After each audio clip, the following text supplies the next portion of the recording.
This is really the first video that I'm going to record. I've been wanting to get some feedback from friends and about different projects that I'm working on. And today I was just updating something for one of my projects is named gpupoet.com. This is a project that helps you, it does a lot of analysis on different actual listings of for sale GPUs and does some different analysis to help you find the right GPU. It does a lot of different performance analysis. At some point, maybe I'll do a full overview of GPU Poet and kind of how to use it, which I think might be useful.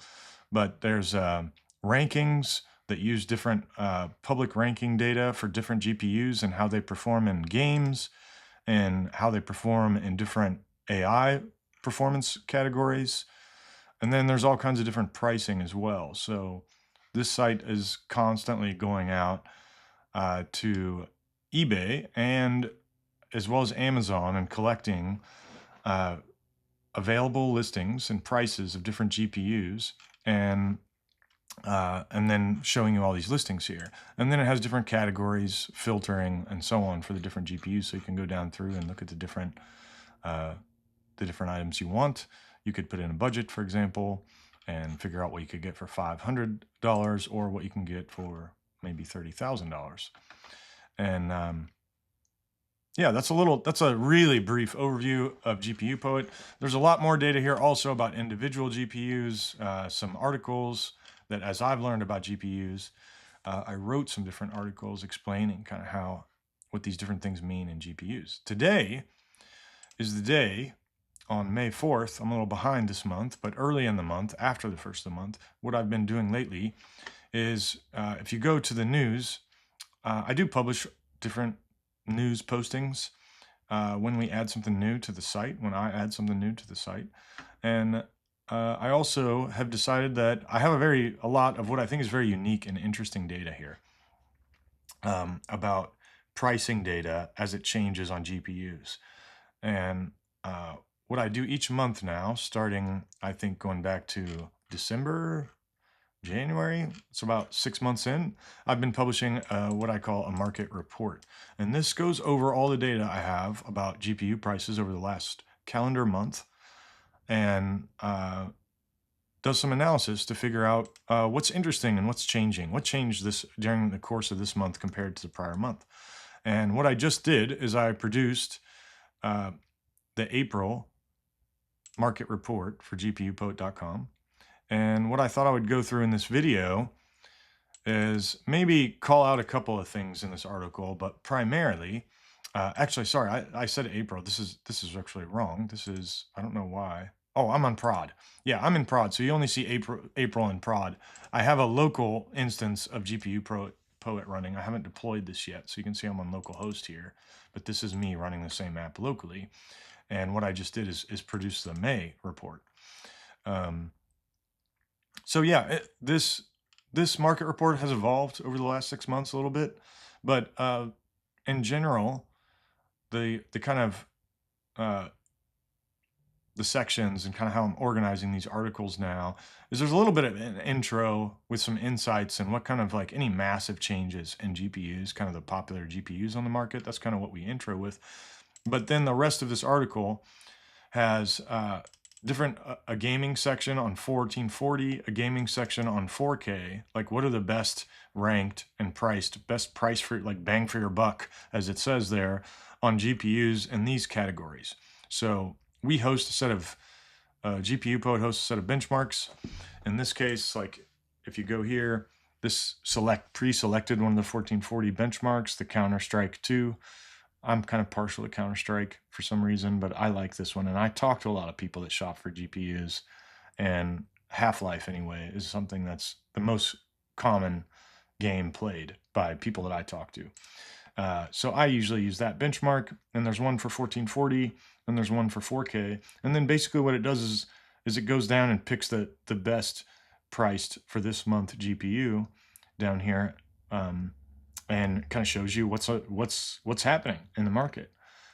So some of the things that are interesting this month, Obviously, which one's the cheapest? That's kind of the whole point. But also, you can see like the Arc GPUs are really jumping out. Intel's released this Arc line, and they released some new ones during the course of the month. They're very affordable for their overall performance. Really good choices. Uh, Good choices for gaming overall. Not the best performing GPUs in these categories. Like they just don't quite perform the best. Probably that's optimization in the games more than anything else. So over time, we might see their rankings, their performance improve as games kind of optimize around them and we update the benchmarks. Then there's a section on AI inference, and then on training. And then just yeah, this is something that I've been tracking these GPUs, these older GPUs, which used to be really good price, started jumping last month in price. That was one of the insights we uncovered, and they continue to go up. This is a really old GPU. Performs really good, though. The 3090's been long one of my favorite GPUs, but everyone else's, it's also everyone else's one of their favorites now, so its price is continually going up, interestingly. And all these charts you can share. You can share them. You can download them. You can share a link to them. You can post them, on whatever your favorite social media is. Or if it's not there, your favorite social media, tell me and we'll add it. Yeah, just a couple other insights. So that's what the market report is. What I thought I was really going to show today and kind of talk about, which is maybe the more interesting part for me than producing the market report and going through this data, which is also interesting, is actually how I produce it. So the way I produce this is I actually use AI and a skill to go do this. And I know you think it's AI slop. I struggle with this myself. Like, is this AI slop? I don't know. Tell me what you think. Leave me a comment. Tell me if you think this is AI slop.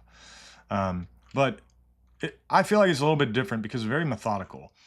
So let's first just go through the skill, and then I'll go through kind of what it looks like when I use it. So the skill, the skill is just a text file with basically a very detailed prompt. And I use the skill with Claude Code. Claude Code has access to all the things it needs to execute this skill. And this is how I would generally, I've basically taken a process that I did manually and have gradually created this skill and developed this skill over the course of time. So it tells it like, here's what this market report is. The time period that it covers. There's a couple of things that need to be correct before you start doing analysis to produce these articles. So this one is talking about the full month has elapsed. You can't do this the day before the end of the month or the data changes the next day. I've done this manually. This sounds really stupid, but I've been kind of confused before when I was writing something one day and then the next day the data changed a little bit. I didn't understand why. That was why in one case. To get all the data for these reports, and part of the reason I think this is not AI slop, is that all of this is grounded in actual data that it queries. And I'll show you that here in a second. But one of the things I make sure that the AI does with this skill is that it has to run a set of queries against the production database where we track all of those GPU prices, the ones that are still active, the ones that are no longer active. I keep all of those in a database and run queries against them. I used to run these queries manually. Now I actually saved all these queries and I have the AI run them. But before it does that, it has to make sure that the month has elapsed, and it actually has to go through and change some data. The other thing is sometimes especially on eBay, there's some listings that are bogus. GPU Poet does a whole bunch of heuristics actually to go through and remove those listings. But there's some ones in there that are they still sneak through. They appear to be good, but the price is just ridiculous. So it actually, there's some instructions in here to tell the AI to look for those extremely cheap GPUs. And if they're orders of magnitude too cheap, then to evaluate it for a set of things that it can heuristically evaluate on its own. AI is really good at this, and decide that it should just exclude that GPU. So it will add an exclusion reason and then exclude those GPUs from the analysis. And in this month's, it did find a couple, again, which is super interesting, super valuable. There's thousands and thousands of listings here, and as hard as I try, I still end up with some in the database. Fortunately, we're always worried about the cheapest GPUs, so we're only looking at a very small number at any given time. And if it's really, really cheap, then it kind of draws some scrutiny. And basically this helps AI focus and put additional scrutiny on those really exceptionally cheap GPUs. This one, for those who don't use Visual Studio Code, this green bar along the side means this changed. I haven't committed this yet. So this month, one of the things I realized that wasn't in the instructions is on the site, this market reports link linked to last month's article. And usually I just go manually change the link. This is just a simple link somewhere in this sidebar file. And it's just a simple URL, but it's one of the things that I was like, oh crap, we didn't change it again. So I actually just go in and tell Claude Code, hey, remember to change this link in the future, update the skill to do that. And so that was why this was added. And that's an example, very classic example of the types of changes I've made to this skill over time, and a lot of other skills. But this one is a great example of one where I find this one little thing that was wrong or didn't work quite right, or I had to do a manual step, and I go through and update the skill so that I don't have to do that anymore. I don't make that mistake anymore. Yeah, there's a whole lot of other instructions in here. Sometimes AI starts making assumptions about the data. So there's a bunch of instructions in here to tell it, where the listings are from. I added Amazon listings to this only about a month and a half ago, a couple months ago. And so I had to go in, not this month, but previously I had to go and explain that actually it's not only eBay anymore. So there's some updates like that. What else? Yeah, more about this. Like I still found it saying, because one of the things it does is actually go and read the prior articles. And I think it got really heavily influenced by this eBay only or eBay best deal on prior articles. So I had to kind of ground it in some of the skill instructions to tell it not to do that. The lowest price in the queries is actually this thing that is really the lowest. It's the average of the lowest 3 prices is really the methodology that I use to check when we refer to the best deal or the lowest price. In many cases, I try not to call this the lowest price because technically that's not accurate. It's usually when we say the lowest price or the price of a GPU, we're always talking about the lowest average of 3. And there's a lot of reasons for that. I can go into that some other time if someone's interested, but that's kind of the methodology we use, this lowest average of 3. There's more explanation in the skill to make sure that the AI understands that, because the AI doesn't actually make this decision. It's actually in the queries. So it just sees prices when it's doing a lot of the analysis, and it didn't understand that. So it'd say this is the lowest price, and use language around that kind of thinking. So there's a whole bunch of stuff in here to explain that. More junk data cleanup. This is how to recognize some of these junk listings, what to look for. These are really common things that I find. Again, in eBay primarily is where we find these. Some are just scams. Scams don't usually last on eBay long, so they have really low feedback scores. Some of them, I don't think they're deliberately scams. Some of them are, but sometimes they're selling a box. They're selling just the heatsink, but it really looks like the GPU. 4 parts, obviously. Sometimes they don't mark them that way. They're supposed to mark them that way on GP or on eBay, but they don't. So anyway, this is the skill. This is interesting just to show you a little bit about specifically what happens when I generate these reports. So I just kind of scrolled up in my terminal, and the way that I kick off the skill is I just name the skill. In Claude Code, you do the / name the skill, and it reads through the skill and it gets busy. This skill, again, I've spent a lot of time kind of refining and optimizing this skill to work the way I want. So, it'll do things like it a lot about the date. So we have to go through and it's doing a check, which I showed in the skill about to making sure that the full month has elapsed. We never want to write this on the last day of the month. So it's checked that, verified that it's okay. And then it starts creating, it knows all of these market reports I explain in the skill, how we create those. They're basically a web page in a new folder. They're 2 files in a new folder, technically. And then the query snapshots here are saved in their own folder in a particular naming, so year-month. And the first thing it does is go and update the queries to the April 26 dates. So you can see it made changes to those time frames in the queries itself and a couple of the queries. And then, yeah, once it does that, some of these column names, I don't remember why it changes the name of these. I don't know if it decided to do that or I gave it instructions. I don't know. But it's changed the column name from March or February to April, best deal. It doesn't really matter because this just ends up, like in this case, the monthly price changes. This is just where we're trying to track the changes month over month. Yeah, and oh, I see. So the column name itself is these 3 months, or these 2 months, month over month, and then the percent change month over month. That's the columns that query calculates. It doesn't matter what the column name is. This is not literally automated and fed into a script or anything. It's really doing a set of analysis over this data and then developing some insights that are described in the article. So it doesn't matter what the column names are. And then you can see here, this is where it's actually running all the queries. So it ran what looks like 3 queries here. You can see some of the same output that is in these files. And over here, the AI kind of describes some of the things that it found so far. So in this case, after it ran 3 queries, it found that the 5090 is up 40% month over month. Not entirely a shock. This is a premium, very expensive GPU. It's always ridiculously priced, quite frankly. Yeah, the RTX 30 series, those prices continued to climb. So it's developing some insights to right after running these queries and looking at the results.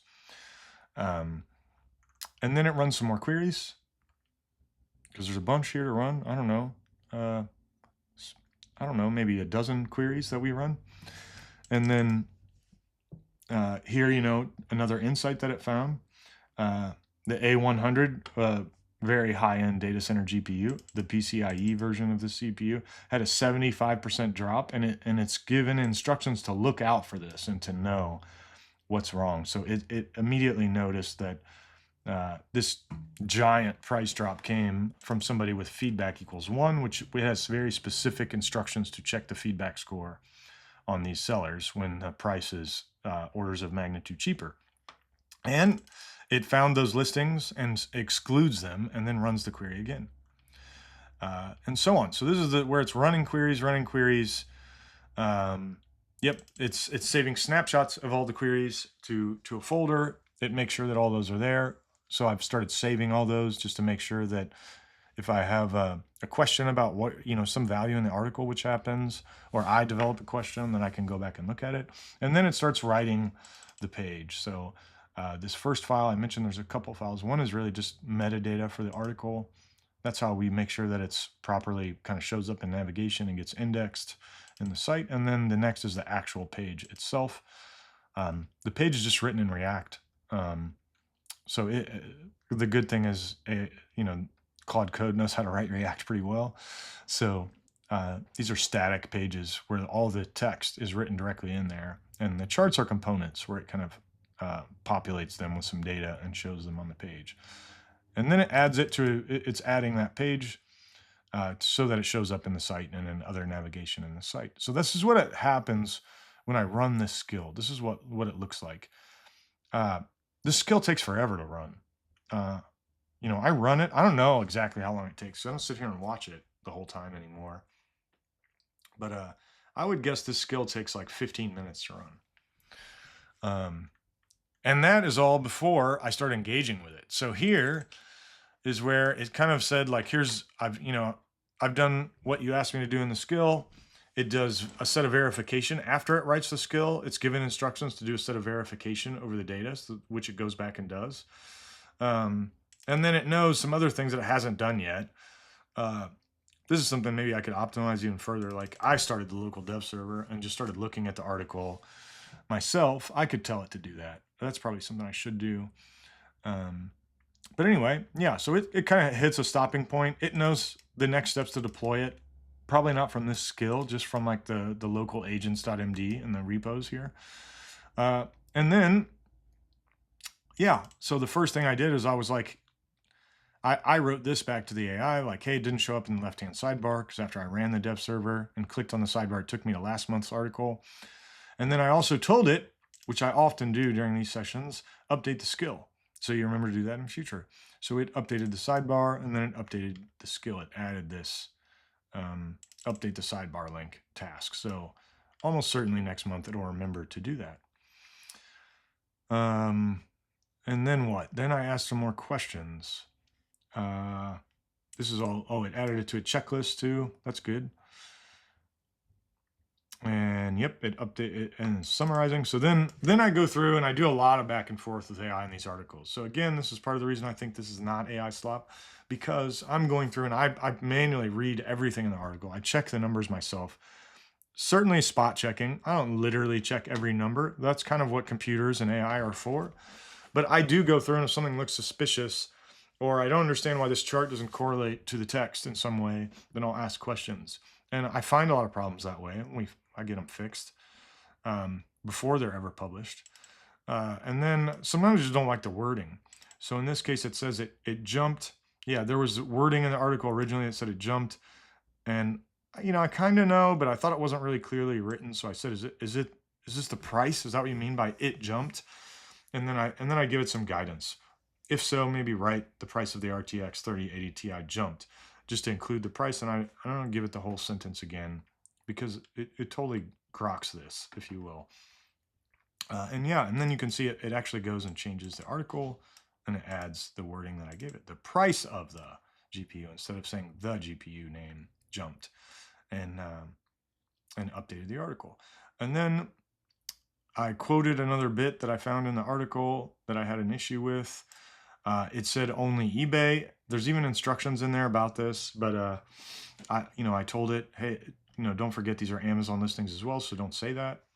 And it went and fixed that, and so forth. There's more of these interactions, and you can see here. It updated the skill. Yeah, there's those instructions actually. It updated in this session.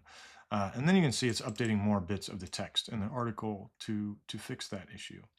So yeah, these articles written with AI, pretty developed skill over several months. I've been developing this skill and kind of refining this process.